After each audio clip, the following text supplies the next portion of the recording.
Hello du dimanche 4 décembre, c'est le quatrième jour de ces vlogmas et je vous retrouve avec grand plaisir. J'espère que vous allez tous très très bien. Je me représente rapidement, je m'appelle Anne et vous pouvez me retrouver sous le pseudo Anna Noudel sur les réseaux Instagram et Ravelry en plus de cette chaîne YouTube. Alors ici, je vous parle de tricot et de l'approche de Noël parce que voilà, Noël est une période que j'aime particulièrement et, euh, et donc j'aime m'y préparer, la vivre tout au long de l'Avent avec toute sa douceur. Alors aujourd'hui, j'ai dû allumer les grandes lumières parce que si j'éteins, voilà ce que ça donne. Oh, quoique, c'est pas mal non plus finalement. Ça fait un peu plus intime. Allez, on continue comme ça. Bon, aujourd'hui, je voudrais répondre avant de commencer parce que j'ai trop peur d'oublier. Je devais le faire déjà hier. Je voudrais répondre à deux questions qui m'ont été posées. Une question était, est-ce que tu as ramené du sud-ouest de la France, puisque pour ceux qui arriveraient ici ces jours-ci, je vis en partie en Belgique, en partie dans le sud-ouest de la France.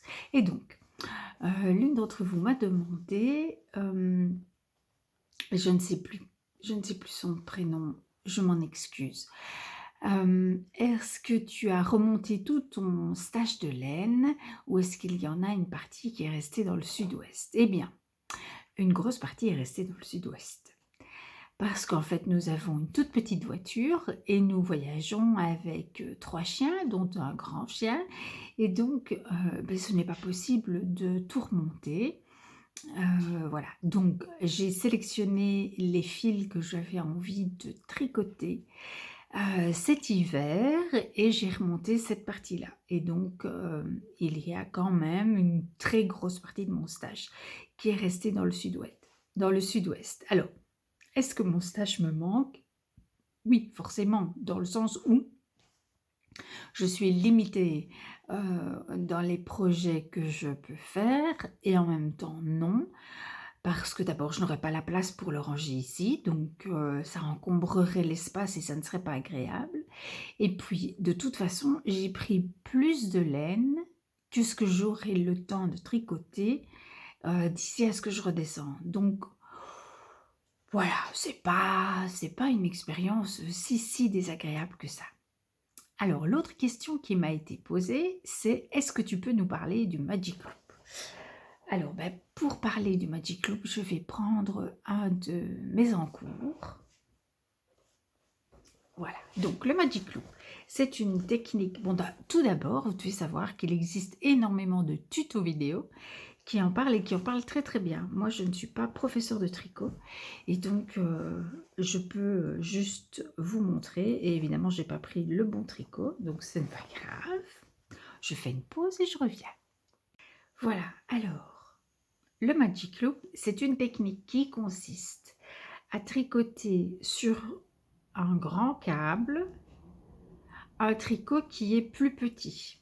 Et donc, cette technique permet de tricoter en rond des petites sections. Voilà, vous pouvez par exemple tricoter en Magic Loop un doigt de gant. Voilà, ce qui ne serait pas possible avec une mini circulaire. Donc, ici, pour vous montrer, j'ai 2 chaussettes qui sont sur un grand câble. Et donc forcément, comme j'ai 2 chaussettes et que là je suis entre les deux au niveau de mon tricot, vous avez 2 boucles. Et donc l'idée est de faire justement, de créer cette boucle, une ou deux suivant le tricot que vous avez, pour pouvoir ramener tout proche l'une de l'autre. Voilà, les mailles. Voilà, vous créez une boucle. Et donc vous allez tricoter, je vais vous montrer, parce que j'imagine que ce sera beaucoup plus parlant. Donc, vous allez tricoter ici les mailles qui sont face à vous. Voilà. Je vais y arriver. Je peux vous dire que je ne suis pas dans une position de tricot hyper confortable. Bon. Il y a une trentaine de mailles, donc ça ne devrait pas me prendre des heures. Donc le Magic Loop, c'est une technique de tricot circulaire qui permet de tricoter une section de tricot, donc un diamètre de tricot plus petit, beaucoup plus petit que la longueur du câble de votre aiguille.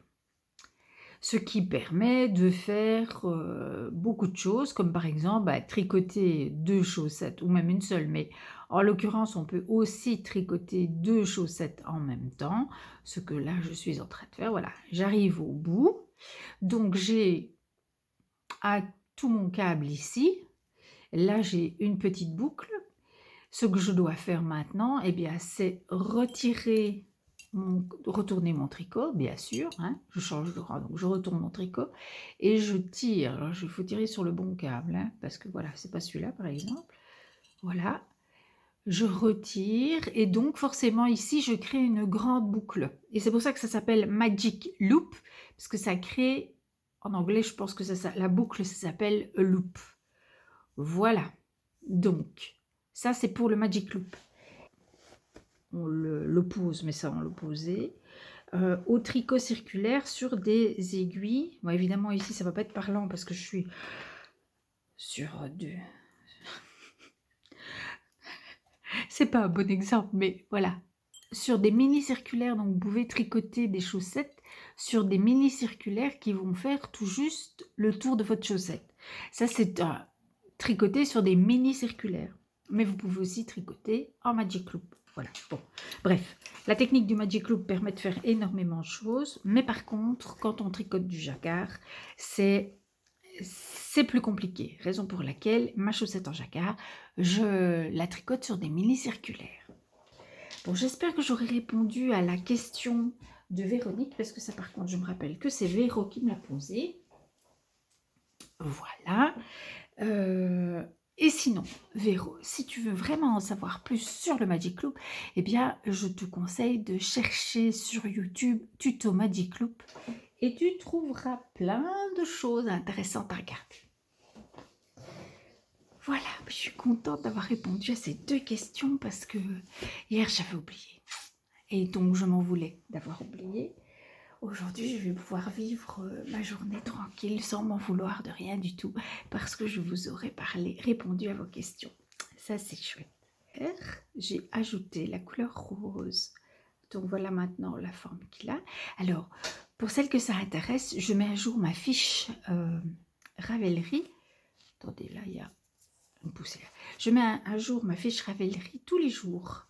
Donc tous les jours, je vais mettre le nombre de grammes que j'ai tricoté, la qualité de fil que j'ai tricoté, etc. Voilà, s'il y en a parmi vous qui veulent suivre cela pas à pas, c'est possible.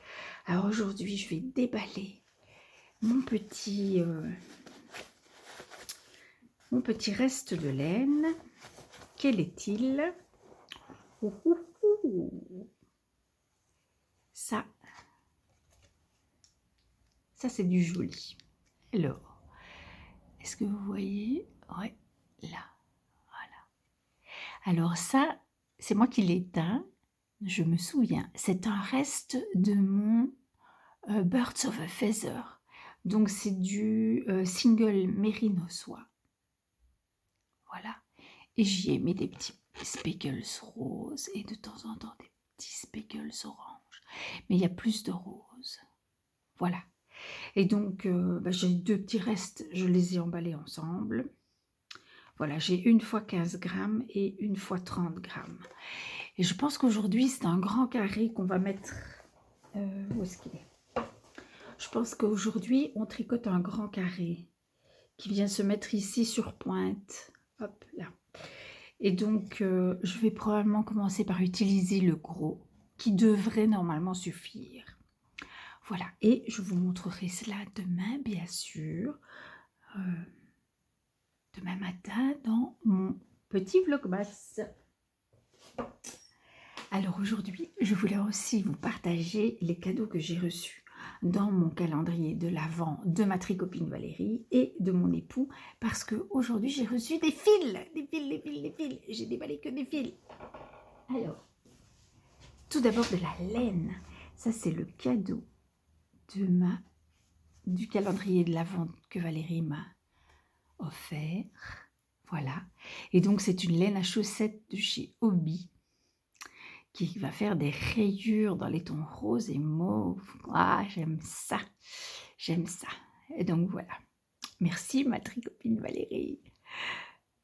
Voilà. Donc, ça, c'est mon cadeau dans un calendrier.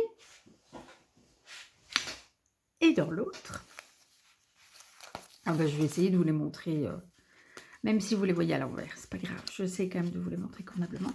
C'est du Cotton Sock. Enfin, ça s'appelle pas comme ça. C'est du coton de chez Regia. Voilà, 2 grosses pelotes de 100 grammes. Et en fait, c'est un coton. Alors, je vais vous dire la composition exacte parce que dedans, il y a du polyamide et du polyester, si mes souvenirs sont bons. Voilà, 72% coton, 18% polyamide, donc polyamide c'est le nylon, hein, et 10% polyester. Et je pense que le polyester est là pour l'élasticité. Il y a 420 mètres au 100 grammes. Voilà. Et c'est un coton que j'ai déjà utilisé, que j'aime énormément. Et en fait, j'en ai demandé une bonne quantité parce que avec ceci, je m'étais fait 2 paires de sockets élastomères de Lisandre Hourdin. Et que j'adore. L'été, c'est vraiment la paire de chaussettes idéale. Et ça convient, ce coton convient magnifiquement bien au patron. J'en ai fait 2 paires et j'avais très envie de m'en refaire toute une riguinette, comme on dit chez nous, toute une collection pour les prochains étés. Donc voilà, je vais pouvoir me faire avec 200 grammes, à mon avis, je vais pouvoir me faire probablement 5 paires. Ouais, probablement 5 paires. Et voilà, donc c'est très bien, parce qu'évidemment, les chaussettes en coton, c'est pas comme les chaussettes en laine, hein. Une paire de chaussettes en laine, vous pouvez la porter un certain nombre de fois, assez important quand même, avant de devoir la laver. Par contre, une chaussette en coton, c'est un peu usage unique, surtout quand elles sont blanc comme ça. Donc voilà. Que vous dire d'autre? Que hier soir, j'ai lu ma petite histoire de Noël. C'était une histoire d'Adèle Bréau. J'ai déjà lu quelques romans d'elle. Et bien, je trouve que c'est bien son style d'écriture. Voilà. C'était pas ma préférée, mais voilà, c'était sympathique quand même. Et voilà. Donc, aujourd'hui, mon programme, je vais voir mon amie Christine. Et ça va être super chouette parce que ça fait 6 mois qu'on ne s'est pas vu. Donc, je vais apprécier, déguster ce moment. Je vais nous faire un bon thé bien chaud parce qu'il ne fait pas très chaud ici. Et puis cet après-midi, non, je vous dis rien parce que, voilà, après si ça change, c'est embêtant. Je porte mon châle en attendant le printemps, que j'ai designé moi-même et que j'aime énormément. Il est dans un fil que j'ai teint au raisin. Premier bain, ici, premier bain. Et le plus clair, c'est le deuxième bain. Voilà. C'est un alpaga soie cachemire. C'est un fil, je vous dirais bien, une tuerie, mais c'est pas terrible hein, comme expression. C'est un fil, pour un châle, c'est parfait. Moi, c'est un baby alpaga, soie cachemire. Donc, il est très doux. Il n'est pas piquant du tout. Et c'était vraiment un fil que j'adore porter autour de mon cou. Je me rends compte que je ne sais pas le mettre tous les jours parce que les couleurs ne vont pas avec ce que je porte forcément au quotidien. Mais si je pouvais, c'est ce que je ferais. Je le porterais tous les jours. Voilà. Eh bien, je vais vous laisser là. Je vais vous insérer, ou vous aurez inséré, quelques petites images de la maison, de ma séance de tricot. Voilà, j'essaye de vous mettre des petites choses par-ci par-là et puis de ne pas faire un épisode trop long non plus. Je vous souhaite un très beau dimanche et je vous retrouve demain matin. Prenez soin de vous et à demain.